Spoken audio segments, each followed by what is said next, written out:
7th class students, so this is a raw video in your second chapter. We had completed multiplication of fractions. Now we are going to discuss division of fractions. In this division of fractions, first of all we should know the reciprocal of fraction. So what is the meaning of reciprocal? Reciprocal means inverse. అంటే reciprocal అంటే విలోమము అంటే inverse అని meaning. For example here I will take here an example 1/4. 1/4కి reverse ఏమవుతుంది? Reverse means numerator డినామినేటర్గా, denominator న్యూమరేటర్గా మారడం. That is called inverse reciprocal. That is means inverse, right? So reciprocal of 1/4 is 4/1. అంటే చూడండి, denominator న్యూమరేటర్గా, numerator డినామినేటర్గా. So 4/1 అంటే మీనింగ్ ఏంటి? 4 అనమాట దాని అర్థం. అంటే డివైడెడ్ బై 1 అంటే దానికి మనం డైరెక్ట్గా ఆ న్యూమరేటర్ నెంబరే రాస్తాం. అలాగే 2/3. 2/3 అంటే రెసిప్రోకల్ ఆఫ్ 2/3 ఏమవుతుంది? 3/2 అవుతుంది, రైట్? సో ఇలా మనం రెసిప్రోకల్, ఒక ఫ్రాక్షన్ యొక్క రెసిప్రోకల్ని మనం రాస్తాం. ఇది మీకు ఎగ్జామ్లో అడిగే అవకాశం ఉంటుంది కాబట్టి you should clearly keep in your mind, right? So ఒక ఫ్రాక్షన్ యొక్క రెసిప్రోకల్ని మనం ఇలా రాస్తాం. Okay, now we should take some examples. The division of whole numbers by a fraction. అంటే ఒక హోల్ నెంబర్ని ఒక ఫ్రాక్షన్తో డివిజన్ చేయడం ఎట్లా? సో మీకు ఒక అర్థం కావడం కోసం ఇక్కడ రాశాను. 3 డివైడెడ్ 1/2 అంటే అర్థం ఏంటిది? 3 అంటే 3 కంప్లీట్ పార్ట్స్ని 1/2 పార్ట్స్గా డివైడ్ చేస్తున్నాము. 3 కంప్లీట్ పార్ట్స్ని ఎట్లా చేస్తున్నాము? 1/2 పార్ట్స్గా డివైడ్ చేస్తున్నాము. సో ఇప్పుడు 3 కంప్లీట్ పార్ట్స్ ఇక్కడ తీసుకున్నాను.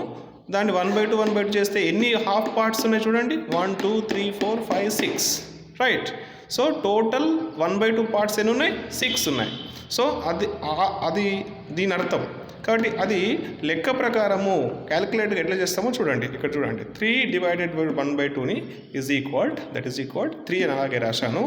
నేను ఇక్కడ 1/2 యొక్క రెసిప్రోకల్ రాశాను. ఇక్కడ చూడండి, 2/1. So 2/1 is a reciprocal of 1/2. So ఎప్పుడైతే నేను ఇక్కడ ఈ ఫ్రాక్షన్ యొక్క రెసిప్రోకల్ ఇక్కడ రాశానో అప్పుడు డివిజన్ని మనం ఉపయోగించాం. అప్పుడు మల్టిప్లికేషన్ని, ప్రోడక్ట్ని యూజ్ చేస్తాం, రైట్? సో మరోసారి చెప్తున్నాను, ఒక ఫ్రాక్షన్స్ మధ్య కావచ్చు, హోల్ నెంబర్కి ఫ్రాక్షన్కి మధ్య కావచ్చు, ఎప్పుడైనా కావచ్చు. ఒక ఫ్రాక్షన్ యొక్క రెసిప్రోకల్ని మనం యూజ్ చేస్తున్నామంటే దాని ముందర డివిజన్ పోయి ఏమవుతుంది? ప్రోడక్ట్ వస్తుంది. So when you right reciprocal of fraction you should use product between that, right? అప్పుడు ఏమవుతుంది? ఈ రెసిప్రోకల్ రాశాం కాబట్టి మల్టిప్లై చేస్తున్నాం. సో 2/1 అంటే 2 కాబట్టి 3 × 2 6. అంటే అర్థం ఏంటిది? హాఫ్ పార్ట్స్ అనేవి 6 ఉన్నాయని అర్థం. సో ఇక్కడ కూడా అదే అర్థం ఉంది కదా, total half parts are 6, right? ఇంకో 2-3 ఎగ్జాంపుల్స్ చూద్దాం దీంట్లో. సో ఈ సెకండ్ ఎగ్జాంపుల్, 2 డివైడెడ్ బై 1/4. నేను ఇక ప్రతిసారి ఫిగర్స్ వేసి రాయాల్సిన అవసరం లేదు. మనం రెసిప్రోకల్ అంటే తెలుసుకున్నాం కాబట్టి మనము డివైడెడ్ బై ఇది న్యూమరేటర్, ఇది డినామినేటర్ అని అర్థం కాబట్టి ఈ డినామినేటర్లో ఉన్న ఈ ఫ్రాక్షన్ని, ఇటువైపు ఉన్న ఫ్రాక్షన్ని మాత్రమే మనం రెసిప్రోకల్గా రాయగలుగుతాము. ఈ ముందున్న దాన్ని రాయలేము, ఎందులో అయినా సరే, ఎక్కడైనా సరే. సో మనం ఈ లెఫ్ట్ సైడ్లో ఉన్నటువంటి దాన్ని మాత్రమే మనం రెసిప్రోకల్ రాయగలుగుతాం. సో మనం ఏం చేసినాం? 2 డివైడెడ్ బై 1/4 అంటే దట్ ఈజ్ ఈక్వల్ 2 అట్లాగే రాశాను. నేను దీన్ని రెసిప్రోకల్ రాస్తే ఈ డివిజన్ ఏమవుతుంది? మల్టిప్లికేషన్ అవుతుంది, product.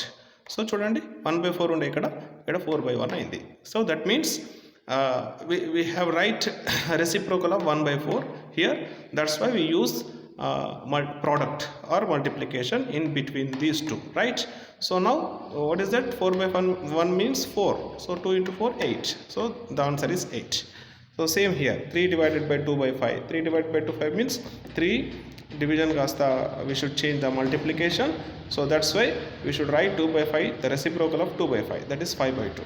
So now this is the numerator, this is the numerator. So 3 × 5/2. You should know very well about in the multiplication of fractions, right? So 3 × 5 15, 15/2. And now the second variation of fractions, division of fractions by whole number. ఇంతకుముందు మనం whole నెంబర్ని ఫ్రాక్షన్స్తో division చేసినాం. ఇప్పుడు ఫ్రాక్షన్నే whole నెంబర్తో division చేస్తే అట్లా ఉంటుంది, right? So 2/3 divided by 3, which it means 3 means 3/1 అని రాసుకోవచ్చు కదా. So that's why we should write 2/3 as it is divided by 3ని 3/1 అని రాశారు, రైట్? సో నౌ ఇక్కడ డివిజన్ మారలేదు. ఎందుకు మారలేదు అని అంటే this is not a reciprocal. 3 యొక్క రెసిప్రోకల్ కాదు ఇది. 3ని 3/1 రాసుకోవచ్చు అని అంతే, రైట్. ఓకే, సో ఇక్కడ రెసిప్రోకల్ రాశాను చూడండి. 3/1 యొక్క రెసిప్రోకల్ 1/3 అంటే న్యూమరేటర్ డినామినేటర్గా, డినామినేటర్ న్యూమరేటర్గా మారింది. That's why we should change this sign also, right. So this is the multiplication. So 2/3 into 1/3, numerator product, denominator product, right. 2/9. Same as it is 5/2 divided by 5. So 5/2 divided by 5 means 5/1. 5/1. So what is the reciprocal of 5/1? So that is 1/5. So 5/2 as it is into 1/5. So numerator lo 5 undi, denominator lo 5 undi is the division, and so left, what is the left of the number is this 1 and by 2, 1/2, right. So third type of division is here. So division of fraction by a fraction. Whole నెంబర్ని fraction తోటి division ఎలా చేస్తాం, ఫ్రాక్షన్ని whole నెంబర్తో division ఎలా చేస్తామో రెండు చూసాము. ఇక్కడ ఒక ఫ్రాక్షన్ని మరొక ఫ్రాక్షన్తో డివిజన్ ఎలా చేస్తాం. So 2/3 divided by 3/2. So it's very simple. So 2/3 divided by 3/2 means ఈ 3/2ని మాత్రమే మనం రెసిప్రోకల్ రాస్తాం. మీకు డౌట్ రావచ్చు, సార్ దీని రెసిప్రోకల్ రాయలేమా అంటే, we can not right a numerator as a reciprocal, we should right only denominator as a reciprocal, right. అది అర్థం చేసుకోండి. డినామినేటర్ని మాత్రమే మనం రెసిప్రోకల్ రాయొచ్చు. డినామినేటర్ అంటే ఈ లెఫ్ట్ సైడ్లో ఉన్నది, రైట్. సో 2/3ని అలాగే ఉంచాను. 3/2 యొక్క రెసిప్రోకల్ 2/3, సో అందుకే ప్రోడక్ట్ అయింది. So 2 × 2 4 and 3 × 3 9. Again same here 5/2 divided by 10/8. So 5/2 divided by 10/8 means 10/8 యొక్క రెసిప్రోకల్ 8/10. So 5/2 into 8/10. సో ఇక్కడ నేను కట్ చేసిన విధానం, డివిజన్ చేసిన విధానం చూడండి ఒకసారి. 5 1s are 5, 5 2s are 10. So 2 మిగిలింది. 2 1s are 2, 2 4s are 8, right. అర్థమైంది కదా. 2 4s are 8 అంటే ఇక్కడ 4 మిగిలింది. మళ్ళీ ఇక్కడ 2 ఉంది కదా, 2 1s are 2 and 2 2s are 4 అంటే ఇక్కడ 2 మిగిలింది. నేను ఫస్ట్ ఈ 5ని 10ని కట్ చేశాను.